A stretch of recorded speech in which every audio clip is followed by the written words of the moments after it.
I have just crazy rainstorms and finding some water coming into the basement.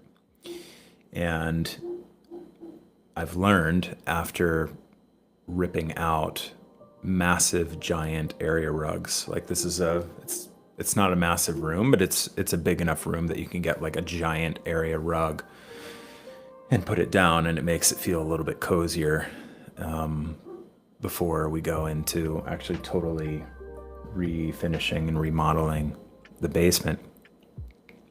And I've come down before in the midst of big rainstorms where it's just like the whole rug is soaked, and I end up doing this funny thing called moving all of your stuff outside so that it can dry in the sun. And some of that stuff is just kind of like gets beyond repair. And now that I've invested a little bit of money into nice studio equipment, I don't take any chances. If I see any semblance of there being a lot of rain, I'm completely just like ripping this space up. But this is the first time that I had to do that because there were 1,000-year rains in the area all day yesterday. And so sure enough, it happened. It actually wasn't that much though. And with everything else that I have going on and being a parent, I spent the time that I could, which was this morning, 20 minutes before stream, totally putting the studio back together. Some things aren't like exactly where I've had them, but I'm making do. And so chaos, and how we relate with chaos. You know, this is in the journey of the keys. And when I say the journey of the keys or the I Ching, what I mean is if you go linearly from 1 through 64, 1, 2, 3, 4, 5, 6, 7, 8, 9, 10, et cetera, et cetera, et cetera. When you do that, hold on, do not disturb. When you do that, you know, some people will pick up this book and they'll read it start to finish, which I think is, you know, rather insane, having worked with the keys for a while. But for any typical person who's ever read a book, they're just like, oh, it's a book. You read it from start to finish, don't you? That's how you do it. But this book, in my own experience, really was led by a mixture of just like really just complete randomness, you know, going through and identifying different shadows or words that really stood out to me. And then when I would flip to those pages and start to take a look, it would, you know, almost like hairs standing on my arms. I'd be looking around being like, who's writing this book, who's watching my life, because the things that I'd be reading would make my jaw drop at how specifically relevant they were to things that I was interfacing with, like in that moment, like in like that hour. And so, you know, jumping around and checking out different keys or words that really spoke to me at whatever times they were, would really became this mode of engaging with all of this that felt really nice and approachable. And hold on one second, my dog is just going crazy. Hold on.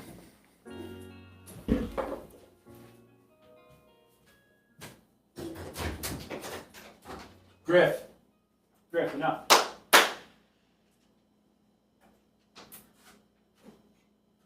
No more.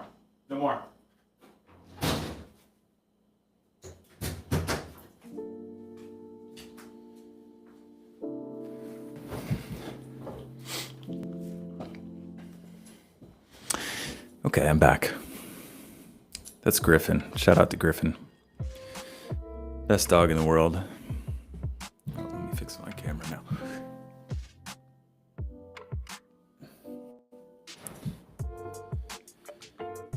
You know, talk about chaos. This is the journey this is the journey, um, beginning with chaos. So, dealing with my dog barking, setting up my studio, these things.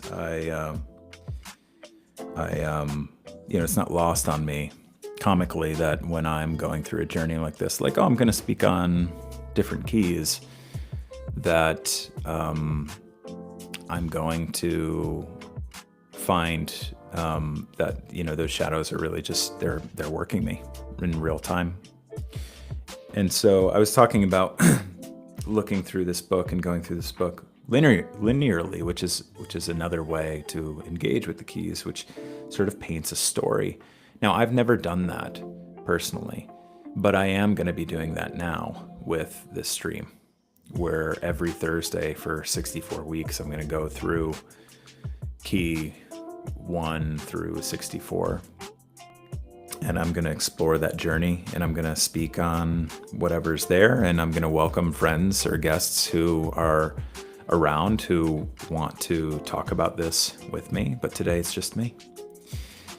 And so the last 2 weeks, key 1 and 2, key 1 is full yang, all yang lines, pure yang energy. Key 2 is full yin, all yin lines, all yin energy. And they really stand as like opening the gates of the I Ching. And then the first, if you're looking at this as like a story linearly, the third key is really it's the beginning. And I always speak about this key of innocence like I always speak about it like it's the hang tight. I'm going to try something new in the spirit of innovation. I'm going to dually stream on Instagram, but I'm going to put an angle that doesn't look like so great, and people see that I'm speaking here, and maybe people will be curious to show up. Who knows? Let's call it from chaos to innocence.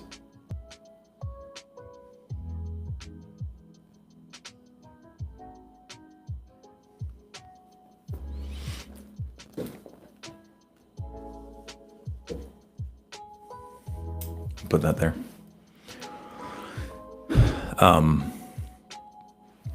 Okay, let's try this. Let's try this one more time. So this shadow, let's talk about these words: innocence, innovation, chaos. Chaos is that this key being the third key, it's like I said, it's like really once the gates open, this is the start. This is the true beginning. And I'll speak of it sometimes like the Hobbit in the Shire.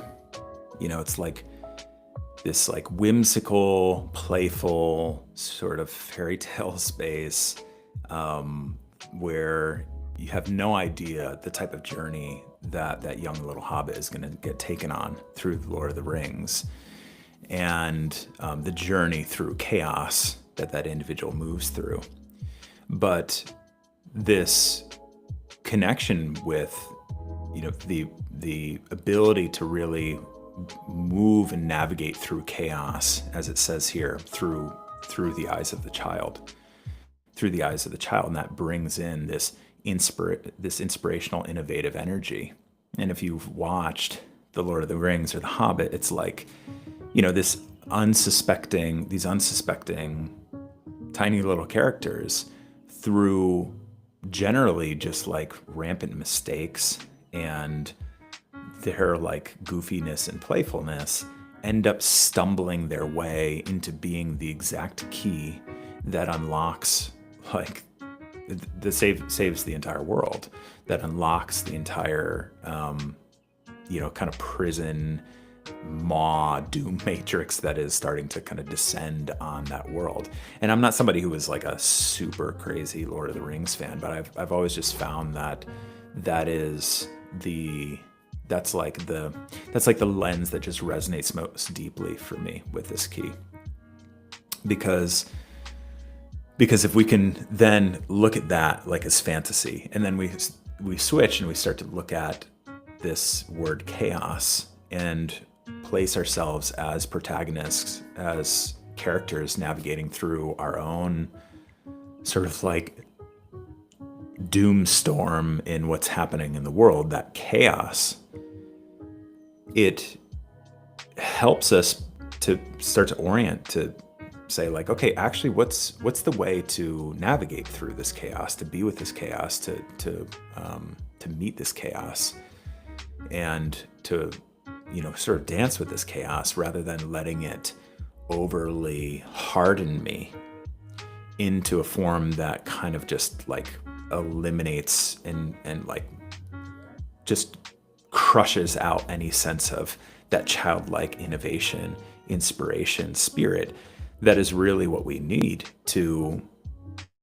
bring this fresh new energy of possibility to kind of the canvas that's here before us. And so when we look at that shadow of chaos, I also, when it talks about through the eyes of the child, I also relate with this key very deeply through literally the eyes of a child. And I have the blessing to explore that on a daily basis with my son. And my son, who just turned 3, he loves to go when you ask him how old he is. Kai, how old are you? He takes a moment. He goes like,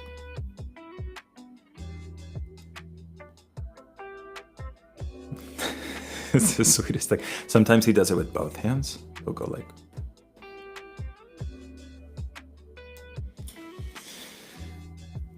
the sweetest, But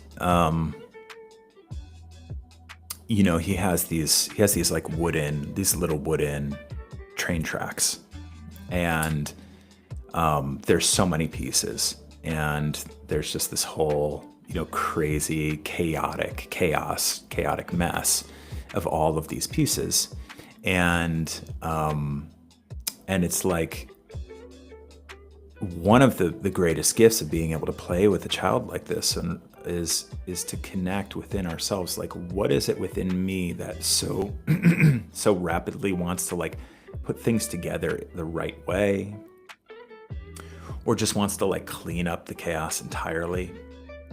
Karen was saying to me, she sent me this post of this person who would photograph mess, like a child's playroom in the state of mess, and saying that is one of like, those are extraordinarily precious photos to take. And I resonate with that really deeply because this is a brief story from my own childhood. So when I was young, when I was super young, I grew up in a super small house, and there was this one tiny little room that was off in the front of the house in this corner.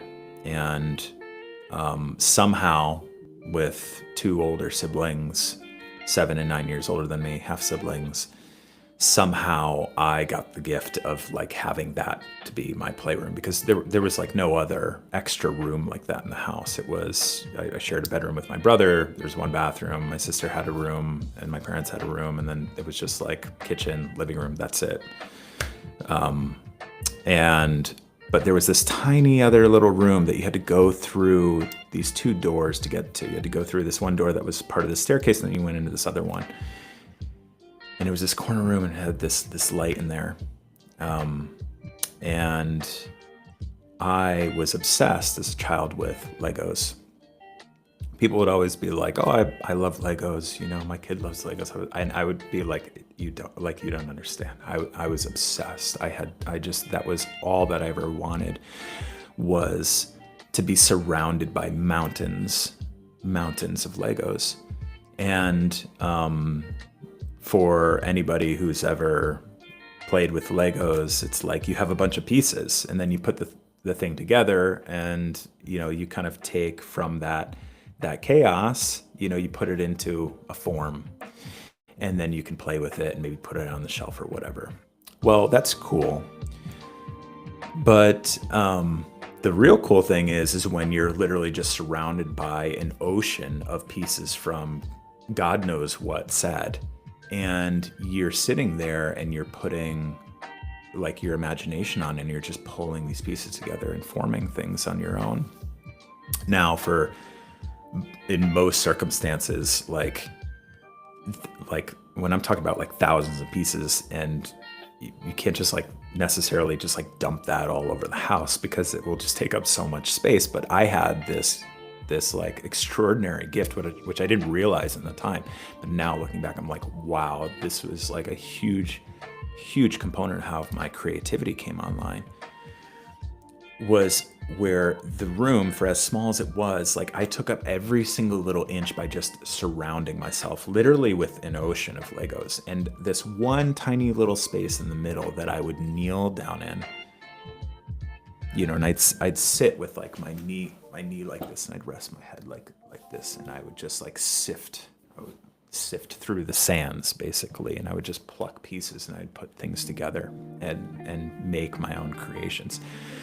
Buildings and spaceships and like you name it, like all sorts of scenes. And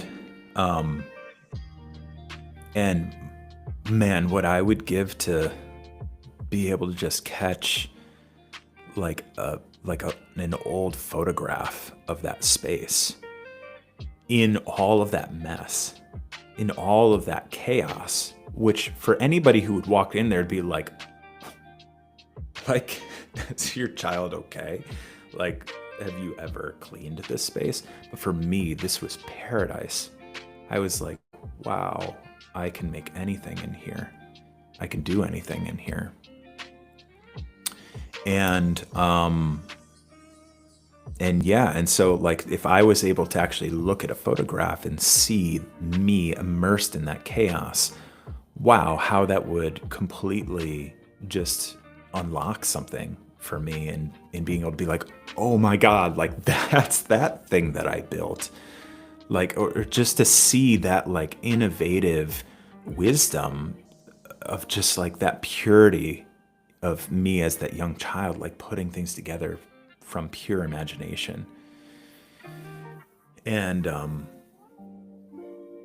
also through boredom. There were times I'd sit in there and I'd just be like sifting around, and I'd like, and there's just a lot of spaciousness, and in that space, it's like, okay, well, how am I gonna sit with that boredom, and what new wants to come through me? And sometimes in that is also like you're building something else, and here's something that you built that you loved for some time, but you really need some of those pieces now to build this thing that you're even more inspired by. And the negotiation that happens around like, okay, I have to say goodbye to this thing in order to give birth to this next thing. Like, if I could just watch like back some of those days of me being in there in my imagination and exploration and working through that, wow, like I just feel it deeply right now. And so chaos, how do we sit in chaos and find the innovation in there? I love this key so much. I mean, it's just like, well, I love all the keys, but it's like once I start to sit in and connect, it starts to really like open. It starts to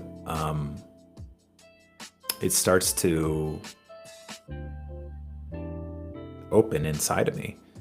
I used to listen to Richard Rudd talk about this when he'd be talking about these keys, and it was just like I was kind of understanding it mentally, but now like that I've spent all of these years, 7 years with this, it's just like it's really just opening inside of me. And so, the journey from chaos to innocence begins with how we're able to sit in chaos in our lives. Where is chaos in your life? Where do you find chaos? It's easy to just turn on the news or look outside and focus all of your focus there, but part of what I did before the stream of just like live streaming me like putting the studio back together is right behind this camera is kind of like chaos. This is a basement. This is the only space in the house where I could create something like this. And while I have plans and interest to, develop it even further, it is what it is.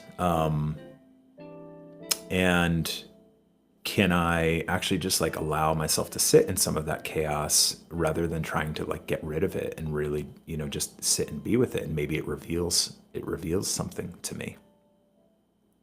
When you look at this key, sometimes I think about chaos theory. Chaos theory has, that's like a proper streamer. Let's do this, chaos theory. Chaos theory is a branch of mathematics studying systems governed by deterministic laws that exhibit extreme sensitivity to initial conditions, making long-term prediction impossible. The core ideas include the butterfly effect, deterministic chaos, and hidden patterns. Hidden patterns is really the thing that I want to give a spotlight to, because in chaos theory, there's essentially this exploration of how you can, through an extraordinary expression of chaotic randomness, a pattern still can show to the surface. It's like you reach through the chaos, and then there is this like divine template, this divine pattern that is reflecting back. And that is, it's kind of like it's a wink and a smirk to the parts of ourselves that want to just look at chaos and be like, oh, this is just like a random mess. The world is just a random mess. And, there's no order. There's no sense of order or anything like that. But it's like through chaos theory, it's like here emerges, like within the chaos emerges that divine pattern. And so this journey of chaos and innovation, to me, is a journey of finding how we're able to sit with, immerse ourselves in, be in the chaos without trying to rampantly get rid of it by fighting it, or be completely paralyzed and overwhelmed by chaos. Like it's too much and just like freeze and collapse into that. And these patterns, which exist in every single human being on the planet, unless you're an enlightened master who has transmuted your physical body into a rainbow, we reckon very deeply with chaos in different ways and different levels. And so the spirit of this key is, how can you witness chaos in your life through the eyes of a child? And in order to do that, you need to start to find your way back to inhabiting the eyes of your inner child that were maybe glazed over or glossed or shut down or told to grow up or told to clean up your effing mess. Any of those imprints that happened through our early caretakers, our early environments that demonized chaos in one way or another, or completely was bulldozed by chaos. Going back and repairing with those young parts, and little by little restoring faith in those very young, childlike forms within you that exist in all of us, that like playful chaos is exceptional. And so here I have on a daily basis this experience with Kai of watching him create all of this mess and looking at my own experience of wanting to maintain some level of order and sanity while also respecting that balance of like the importance of him being able to create mess and find creativity within that mess. You know, there's a funny, here's another funny little story. So my mom, my mom, like a few weeks ago, bought Kai these little gifts. They're Montessori styled toys. And what they are is, one of them, it's like they're all of these small wooden letters, and there are these little cards that have like the outlines of the letters and show a picture of whatever it is. So like B, like a bumblebee, and it will have like BEE on the card as these like empty outlines that you then find the letter B, that's like a colorful piece of wood, and then the letter E and the letter E, and you put it on there and you see the picture.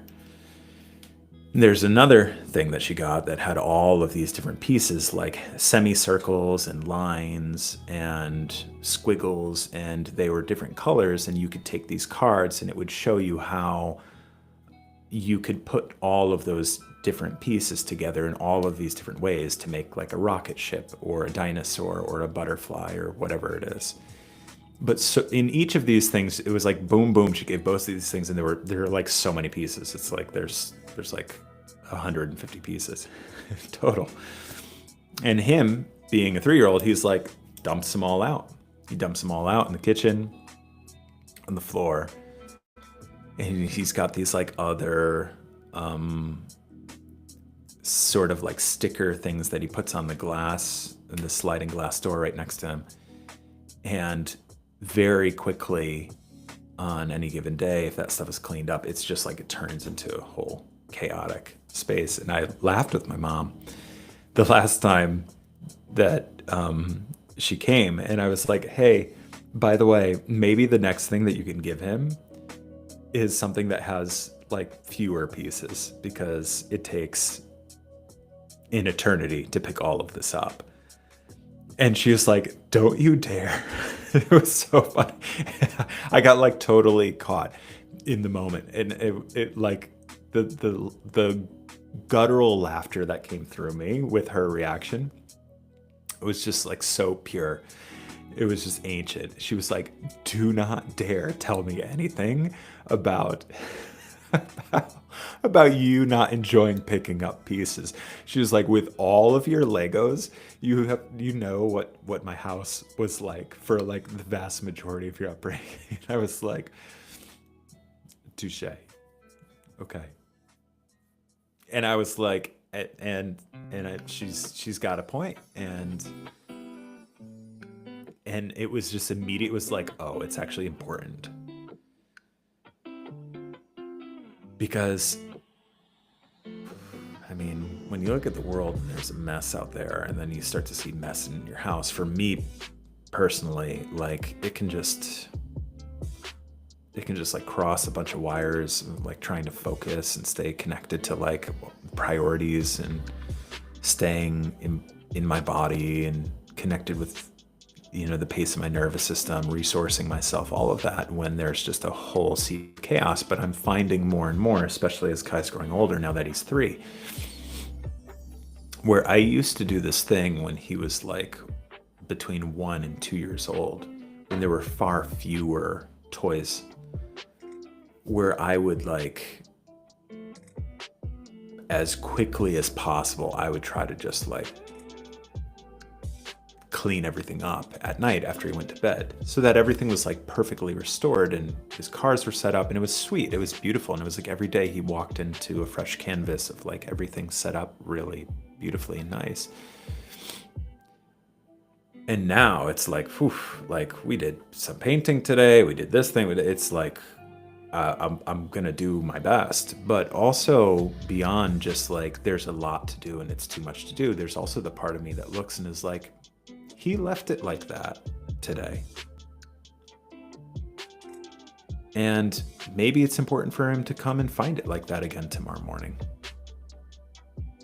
Because I'll tell you what, if I left my playroom and I was in the midst of putting something together when I was a kid with the Legos, and I then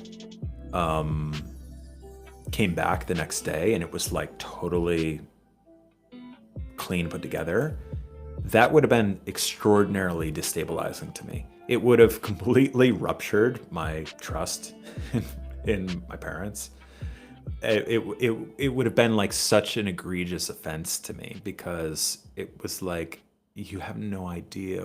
Like, it was like young Einstein. It's like, you have no idea what I was cooking up. You have no idea. It's like, imagine going into like Einstein's lair and just like trying to tidy all that up. He'd be like, you did what? I wrote 1/6 of the equation over here and another 1/6 of it over here, and one on the napkin that has my snot in it. And another 1/6 of it I assembled in these blocks back here, and you decided to put it all together. That was gonna unlock levitation. Are you insane? And the cleaning person is looking at him like, what?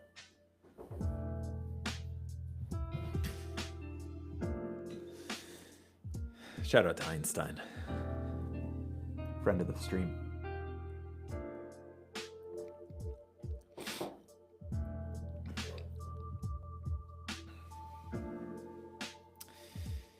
So chaos, and how we sit in chaos. I mean, really, hold on. I'm just going to give the man his due.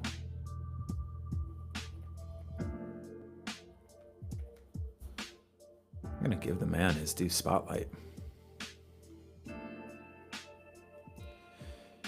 You think this man wanted anybody to clean his desk? You think this man wanted anybody to go and like wash that chalkboard at the end of the day? It's like the balance of like life and death was like cradled on that chalkboard to that man. Einstein.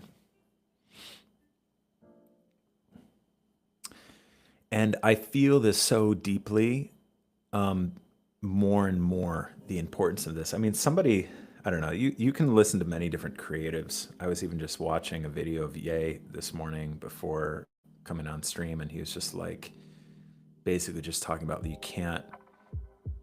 he's like, you can't like stop trying to kill art.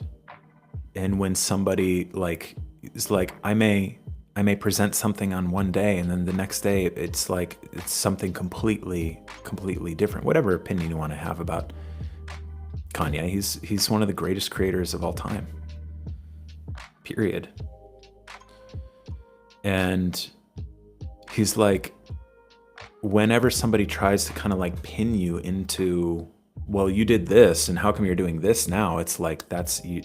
I don't owe that to you. And as a creator, and as like, looking at like Einstein, or looking at just this whole exploration of being in the sandbox, being in the mess, being in the chaos, and seeing what comes through, being in the mess and seeing what comes through. This is the source of true innovation. This is not just like a whatever idea, concept. As you work with something like the Gene Keys, it's like, this is truth. This is the fabric of how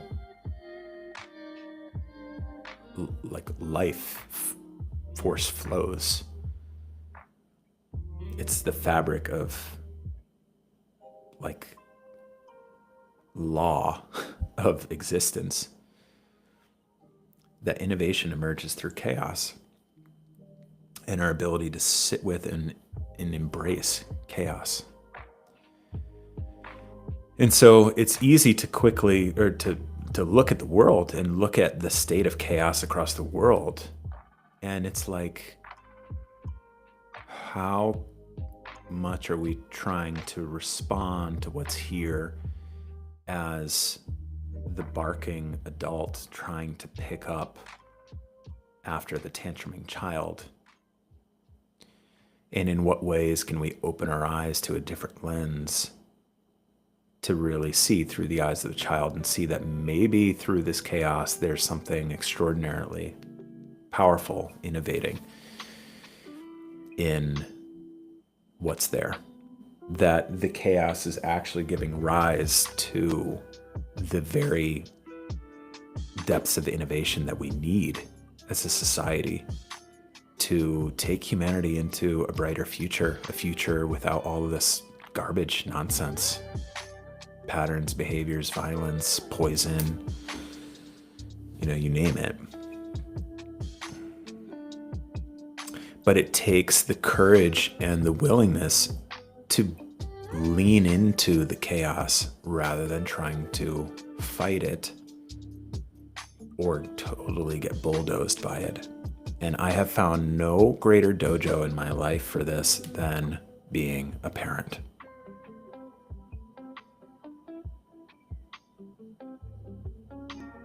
So how does somebody deal with this if they're not a parent? Parenting yourself and looking across your life and seeing not outside of the doors or on the news channels, but like within your own universe. Where does the chaos live inside your house? And how are you treating that?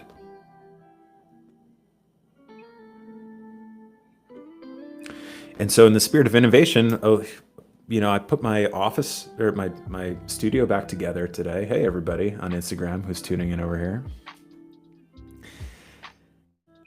So here's my studio. My studio is in a total state of chaos. 20 minutes before the stream. And I said, screw it. I'm going to actually just like live stream on Instagram, me putting together my studio again before the stream. Because that's what I'm dealing with today. I'm exploring chaos, and I put on just like some nice music, and I started to get after it, and I did it. And then I turned off the Instagram Live, and I decided to just start my stream on the top of the hour. And then I thought, why not just keep that going? Because I'm bridging platforms, and if I'm trying to build my YouTube platform a little bit more, and I've just been most on Instagram, maybe I should just let people see me here doing it as like a little sneak preview. You're not going to get as pretty of a view. You're going to see my behind the scenes mop over here. See people on stream. You don't get to see that. I've got the mop. I've got the mop and the Home Depot bucket over there. From cleaning up the water. Shout out to Home Depot. It's always got something that I need.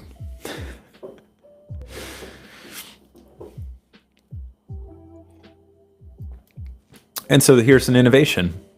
It's like, oh, that's interesting. Like, why have I never done that before? Obviously I'm trying to bring people to YouTube. I want people to come on my YouTube channel. I want people to subscribe, but it's like the proof is in the pudding. People will come here if they feel resonance with this, or not. And the best I can do is just like show up and let people decide for themselves. I don't care. People will find their way here if they want to. I have 2 people on here. I don't know who's here. You can say what up in the chat. I'll say hey to you. Who's been listening? I mean, I started the first 10 minutes of the stream just speaking to an empty room. And, there have been 2 people here for quite some time. Humble beginnings. But so it goes. The journey of 1,000 streams begin with the humble beginnings.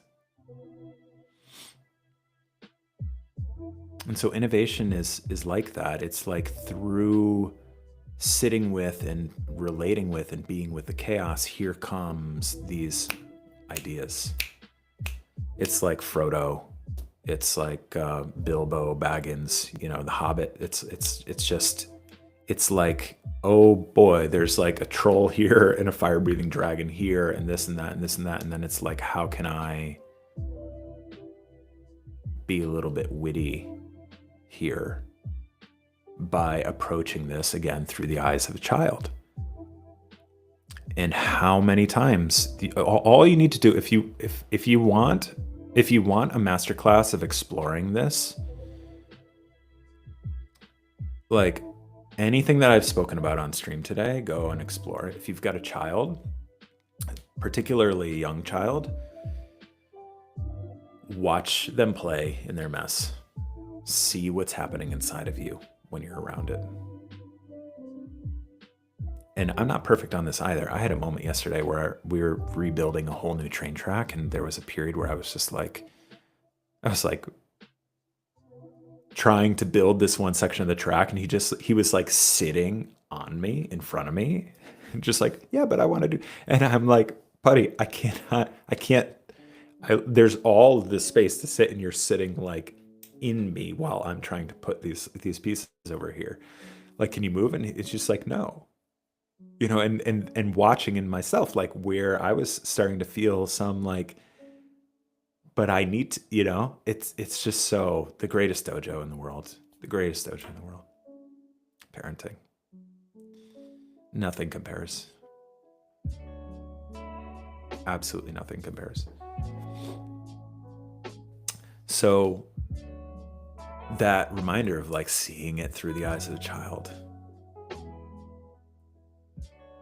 He's in no rush to put it together. And in fact, if I start to make this imprint upon him that it's not good unless it's together, what's that going to become to his artistry, to him as a creator? I'm going to go back to Kanye, you know, because that's another.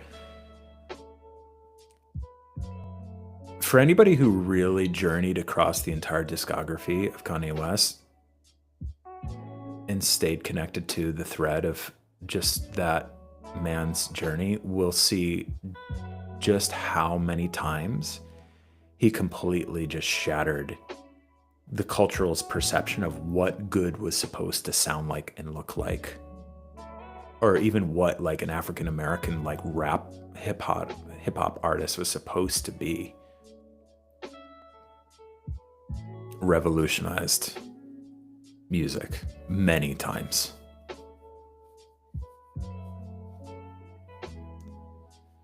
Many times.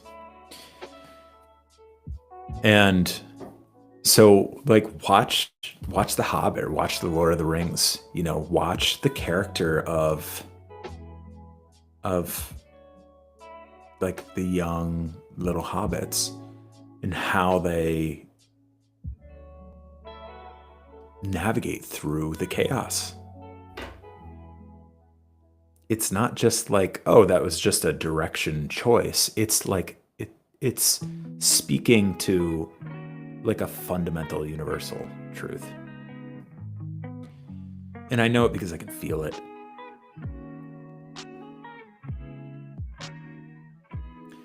And this is a topic for another stream, but it's also why, as cool as it is,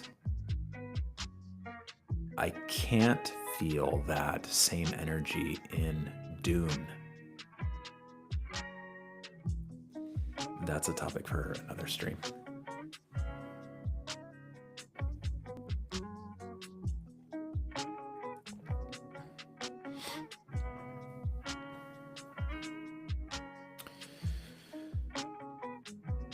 That innocence, that playful childlike innocence of stumbling into a breakthrough, an innovation,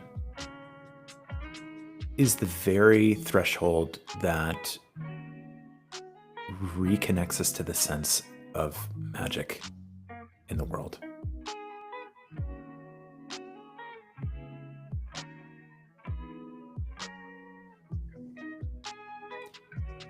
It inspires us that there's something beyond what our mind can comprehend.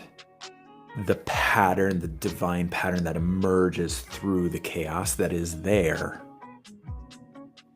especially when we cannot mentally fathom how we're going to get our way out of that chaos. That's what the greatest stories are made of.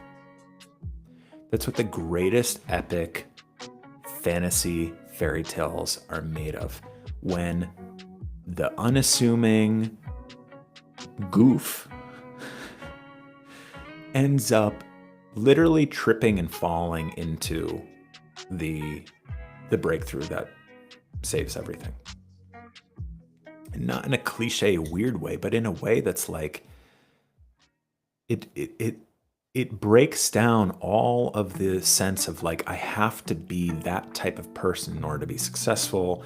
We have to be this sort of way in order for, the world to fix itself. It's like you just have to come back into walking through this earth with the footsteps and the eyes of a child. And life is going to meet you and is going to hold you in that way.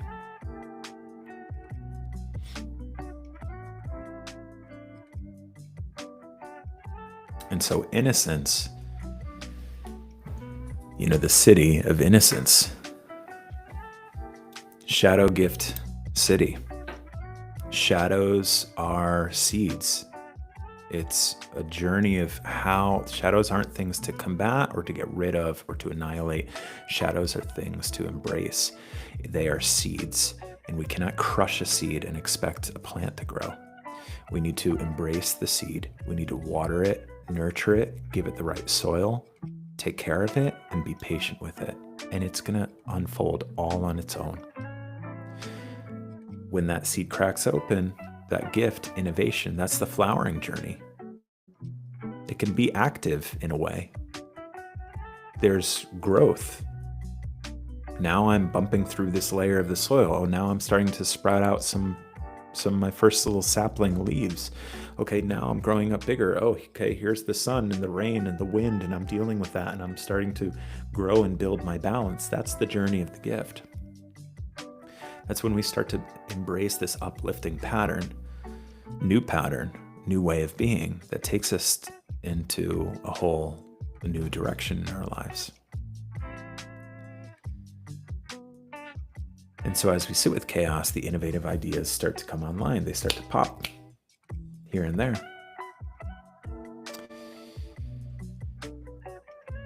In innocence, the city is the fruit. Shout out to Richard Rudd. I use this metaphor all the time because it's just the best. The city is the fruit. All of the cities, they're the multi-faces of the enlightened state. And innocence, it's that returning to that purity, that sweet, gentle, young purity within us. Richard, when he talks about this key, when he talks about innocence, he's like, it's like we start in the innocence as the child, and then we really return to the innocence when we're elderly. This is where you can see the connection between grandparents and children. I see it all the time with my parents and Kai. There's that, because it's like they're so close to the doors of birth and death, which are the same door. And it's like there's the gunk of the middle part, the cake of life is just like, it's not there. It's like where grandparent and child, they just come together. It's like there's a language that they each understand, being closer to those thresholds. That invokes a natural state of innocence. Of like, can I just like, if you know that you're gonna, if you're in your 90s or whatever, and you know that you're gonna like die in a year now, and you're having a piece of cake, it's like, wow.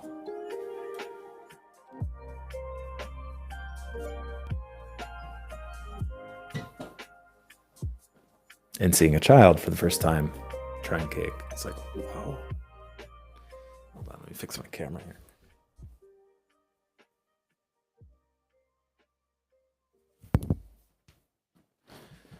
I'm still working out the kinks.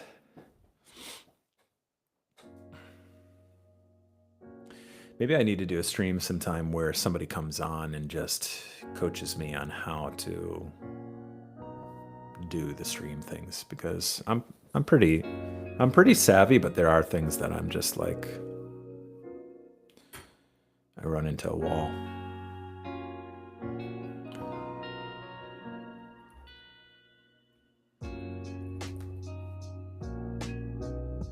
There he is.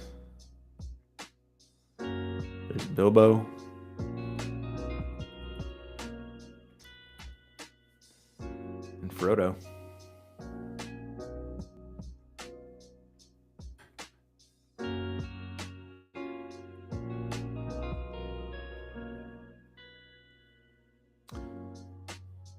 Great teachers of innocence.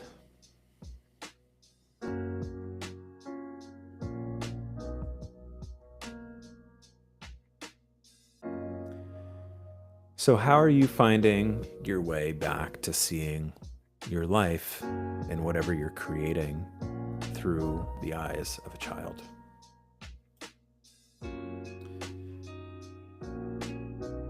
This is my new playroom.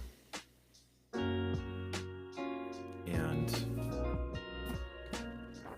these days, these are my pieces. These are my blocks.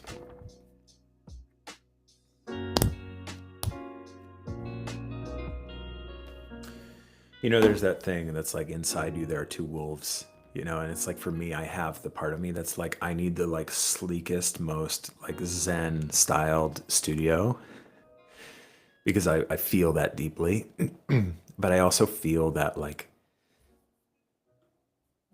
this, you know, this like Einstein quality, where I think of like adorning these walls with just like mad scientist like charts and things like that, with all of my musings and explorations.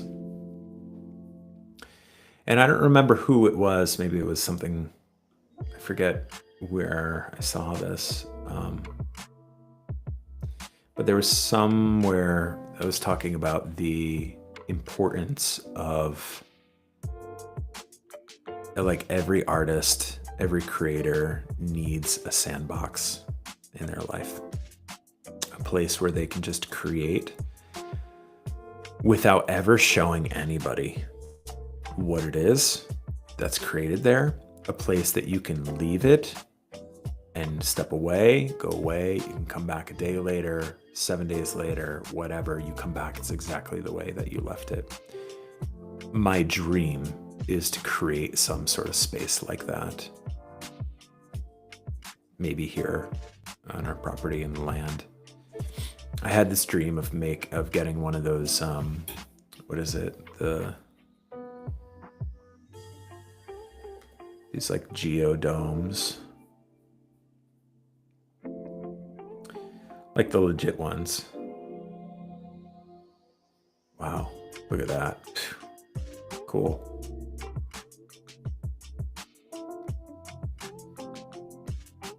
Yeah, I'll take something like that.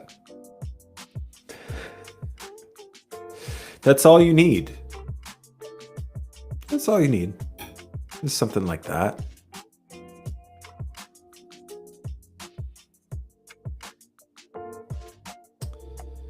No, it doesn't have to be so big. I mean, there's something to this. I've just had this idea of having something like this because there's something to being able to like really be immersed in nature as well. And see like the chaos of nature, whether it's like, imagine like going into a space like this. Imagine you go into a space like this and there's like,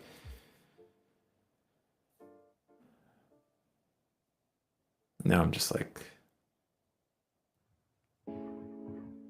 getting inspired by my own, you know, musings and ideas with this. But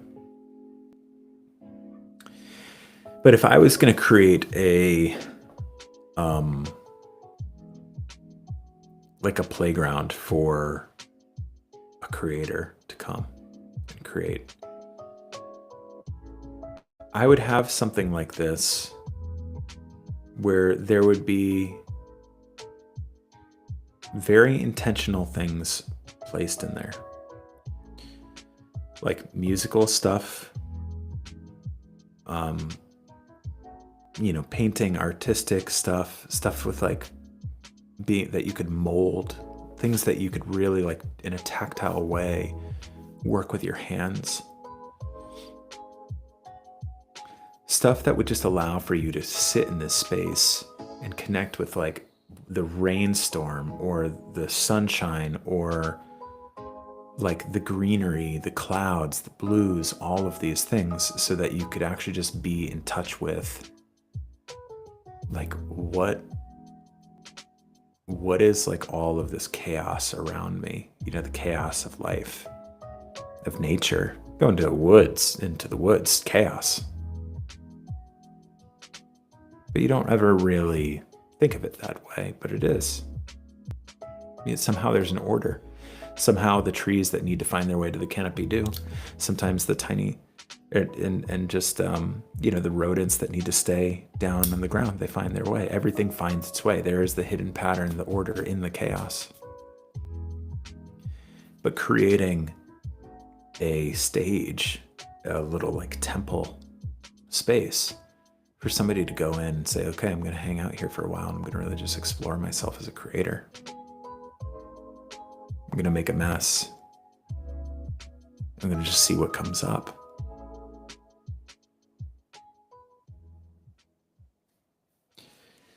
In time.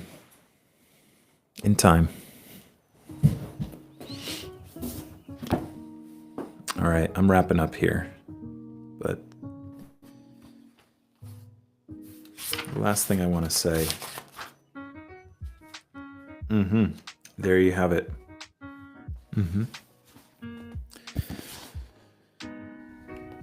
Oh, I cannot do that here. Yep. There we go. Repressive nature, anal. Reactive nature, disordered. Every shadow has a repressive and a reactive bend on it. And we normally oscillate through those different expressions in our lives. Some people have a bend that's a little bit more oriented towards one of them than the other. It depends person to person. Repressive is where that shadow gets turned inwardly on us. So anal, for example, is like that, like I'm trying to hold, like clenched butthole, like I'm trying to really like hold that chaos in, or maybe it's just like it's so much to hold and I'm just like really, really just overwhelmed by it. The reactive bent, disordered, is where it's like it's externalized. It's like projecting that shadow of chaos outward. That's like the world's really chaotic, so I'm gonna go and like burn things down as a response to the chaos of the world. I'm gonna go and burn things. I'm gonna destroy, I'm going to vandalize, I'm gonna burn things down as a response. Disordered. It's like I can't sit with the chaos, it's too much, so I'm going to actually just like become possessed by it. And I'm going to fight chaos with chaos. Not going to get you there. Not going to get you where you want to go. It'll get you someplace, but it's not going to get you where you want to go. Deep in your heart. It'll get you someplace you think you want to go. Probably jail for something like that. But yeah. Not here. Not to innocence. All right, everybody. Well, this has been my Thursday morning stream. Thanks for hanging with me. And if you like what I'm doing here, share it with a friend. And I'll be back next Tuesday night. I'll see you then. See you later, Instagram. Join Join me on YouTube next time. Oh. Oh, hey, Satya. Great. Peace out, y'all.